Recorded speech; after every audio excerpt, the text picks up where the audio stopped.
Hi, I'm Dr. Kevin Hsu from Performance Spine and Sports Medicine of Newtown.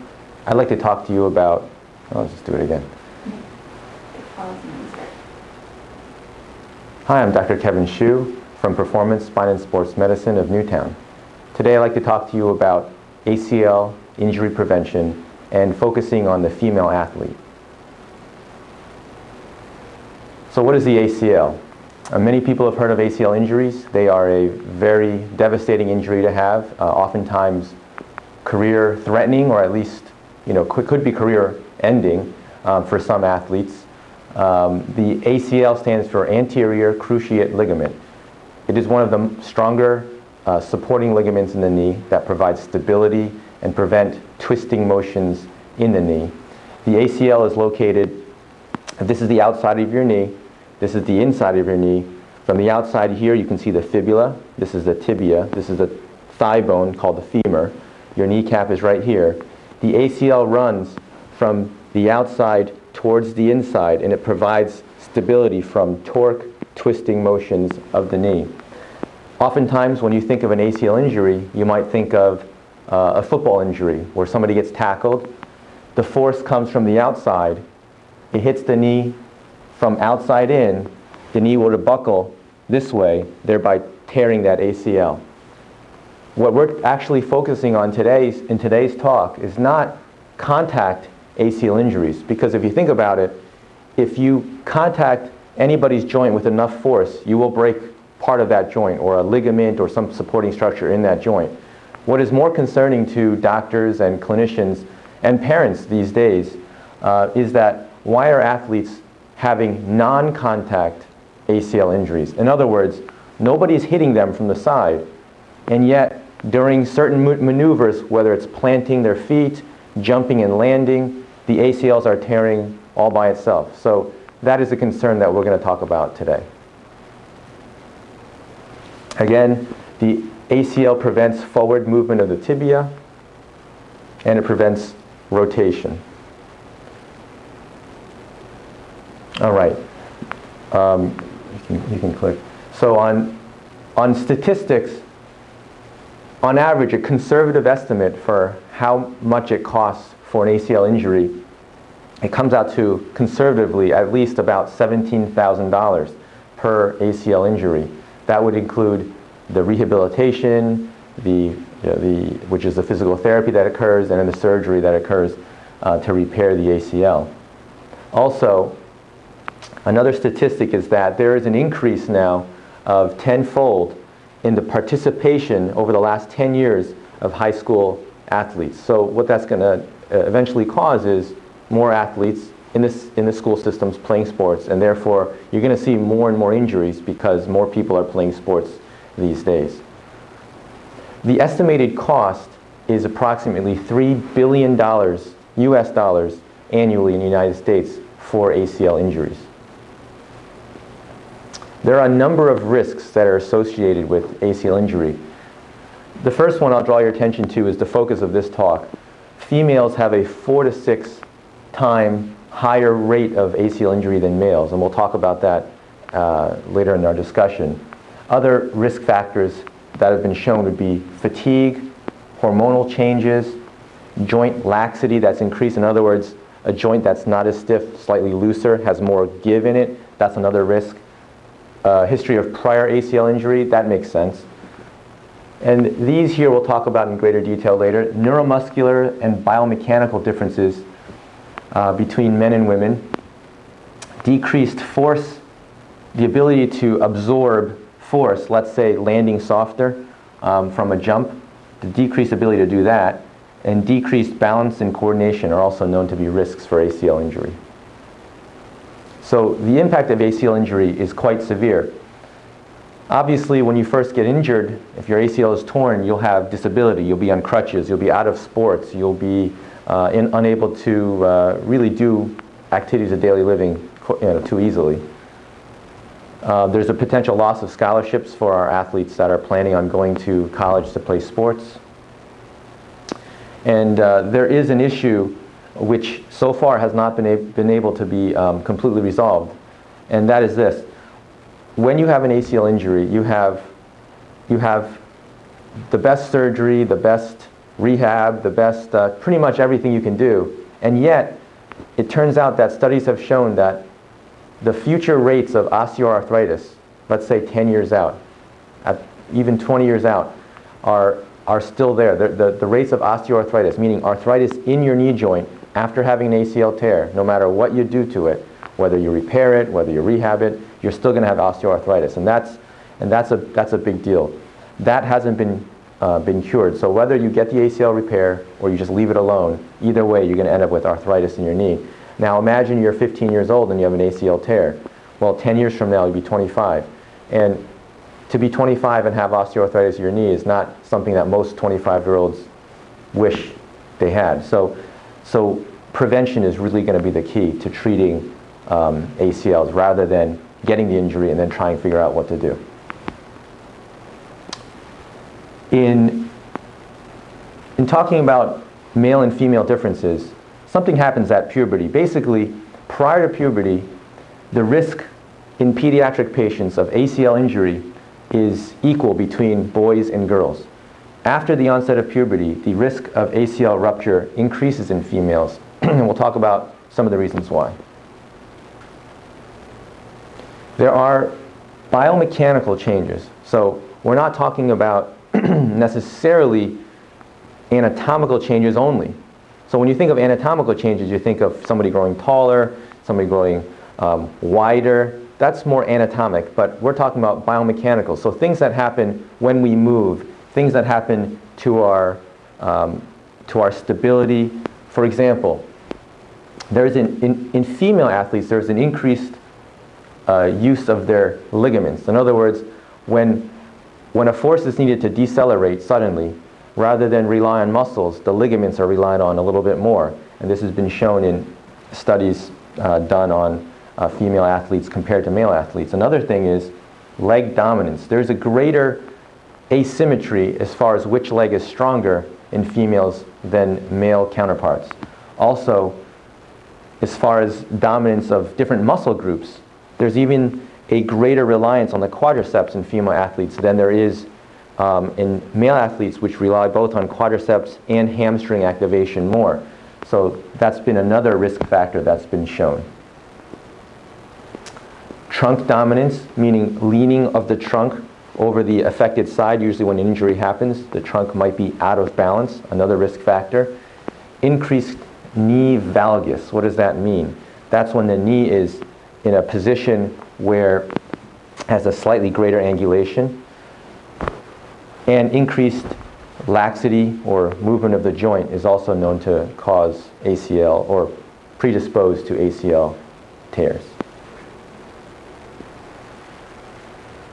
So here is an example, just a cartoon example of what increased lateral trunk motion might do to the forces at the knee.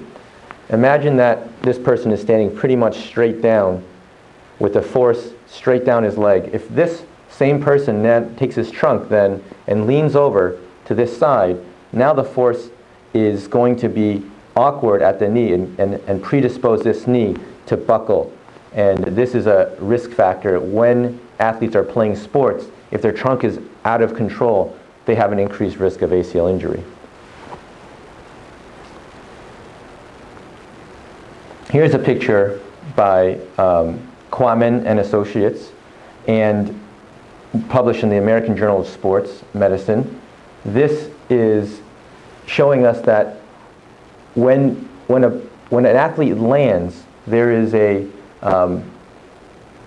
an increased force of landing or impact when they land for patients that have ACL tears or eventually can have ACL tears, as opposed to those who have been shown not to have as high chance of an ACL tear. So this increased landing force is basically a risk, because rather than the muscles decelerating, what's happening is that the ligaments are absorbing a lot of that force. And that obviously would increase your risk of having a tear. Here's another picture just showing what we talked about before, where the knee valgus angle is the angle that goes this way, outside to in, inside to out. that is a valgus angle. And athletes that have an increased angle, valgus angle, when they're measured, have an increased risk of ACL tear. Here's an example where you can see the knee buckling inward on 3 different athletes. This is published by Meyer in the British Journal of Sports Medicine in 2011. And in his picture, he shows the angle of the knee. You can see how they buckle inward. In fact, it seems that the one side buckles even more than the other side as this athlete is landing from a jump box. As they're landing, as that knee buckles inward, those athletes that have a higher angle have a higher risk of ACL injury. So here's a summary slide of a few of the things we've talked about so far and a few that we have not. So the hips in women when they land and put stress on their knee tend to be a little bit more internally rotated. The knee tends to be less flexed and has that valgus, again, that angle.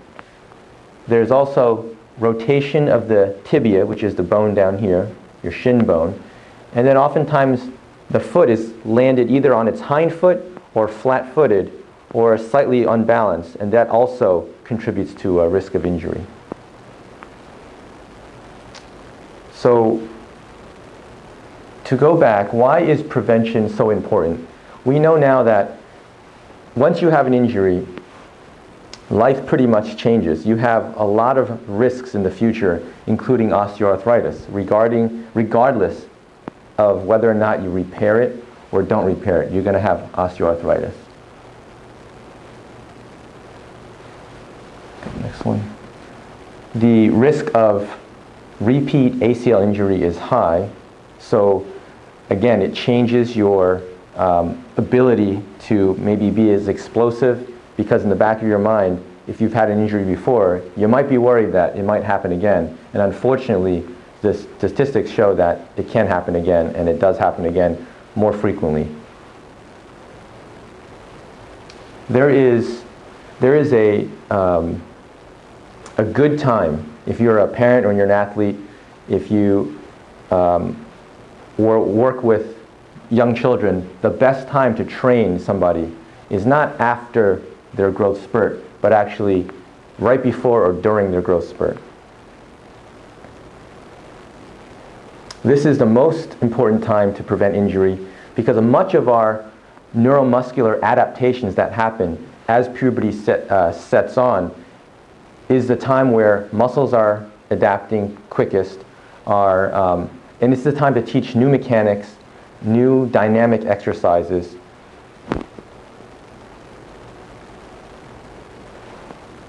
So if you think about it, some people think, all right, well, I go to the gym, I work out, why do I need to prevent, why do I need to do more? Why do I need to work with a trainer? What's the purpose of that?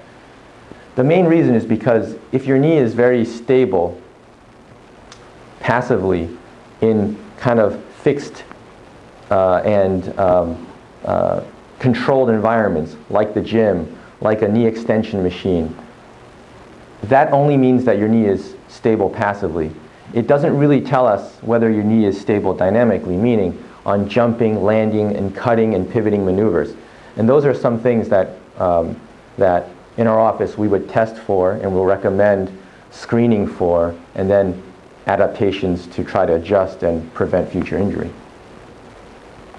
Things like power, strength, and coordination are all involved in dynamic stability as opposed to just strength and missing out on one of the components, for example, coordination. These are things that I would like to focus on. Here's a picture from Hewitt, North American Journal of Sports. And this is an example of an exercise that can be done to improve your form during cutting and landing. This is a single leg hop using 4 quadrants, and it tests for both agility, stability. When an athlete jumps, you can pay attention to a couple of things. What is their trunk doing when they land? What does their knee look like? Is it buckling inward? What does their ankle look like? Is it controlled on landing? Are they activating their hamstrings at the same time as their quadriceps and not relying too much just on their quadriceps? And then as you do this type of exercise, you can actually increase the speed and your agility and safety to do this. Another good exercise would be working out the hamstrings, so that, especially for female athletes that focus on or rely too much on their quadriceps, if we focus on hamstring exercises, we can help, especially during the growth spurt, to help reduce the risk of ACL injury. This is an exercise, a variation of Russian hamstring curls, where the hamstrings are being utilized in an eccentric position, where the person starts neutral, then they gradually let their hamstrings elongate. With the assistance, they can come back up. Another good exercise to do would be to increase your balance, increase your proprioception. Proprioception means your joints and your body knowing where the rest of it is in space at any given time. One great exercise would be standing on a Bosu ball like this, doing single leg squats on an unstable surface, or, to make it harder, catching a medicine ball while doing the same thing. Again, increasing your body's ability to adapt to changing environments. This is a slide from Greg Meyer et al. And what they're doing here is they're doing a test where they're showing somebody doing a jump and then a tuck, where they tuck their heels in. And what this is showing is how well they can do this, how safe they can do this. And if you watch them from the side, but you also watch the athlete from the front, you can see what their pattern is, how much knee valgus they have, how much trunk control they have, how much asymmetry they have in one leg or the other. And this is a good assessment tool for testing your young athletes.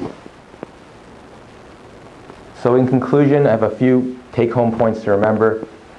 The prevention of ACL injury is paramount.